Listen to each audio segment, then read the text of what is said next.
Love today hero Pradeep Ranganathan, Anupama Parameswaran జంటగా నటించిన 'dragon' చిత్రం ఫిబ్రవరి 21వ తేదీన థియేటర్‌లోకొచ్చింది. అయితే 100,00,00,000 వైపు అడుగులు వేస్తుంది ఈ చిత్రం. ఈ మూవీ కలెక్షన్‌ల వివరాల్లోకెళ్ళబోయే ముందు ఒక చిన్న రిక్వెస్ట్. మన ఛానల్‌లోని వీడియోస్ చూసి నచ్చితే సబ్స్క్రైబ్ చేసి లైక్ కొట్టి షేర్ చేయండి. ఈ చిత్రం మొదటి రోజు వరల్డ్‌వైడ్‌గా 12.35 గ్రాస్‌ను కలెక్ట్ చేయగా, 2 రోజుల్లో 28 గ్రాస్‌ను, 3 రోజుల్లో 49.50 గ్రాస్‌ను కలెక్ట్ చేసింది.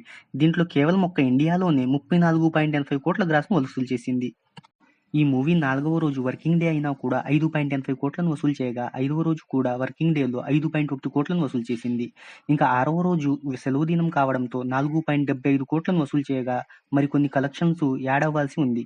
వాటితో కలుపుకొని 5 కలెక్ట్ చేయవచ్చని ట్రేడ్ వర్గాలు భావిస్తున్నాయి.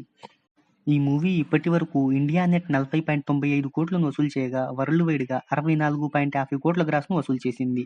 40 బడ్జెట్‌తో ఈ చిత్రాన్ని నిర్మించారు. మరి లాంగ్ రన్‌లో ఎంతవరకు కలెక్షన్‌లు రాబడుతుందో చూద్దాం.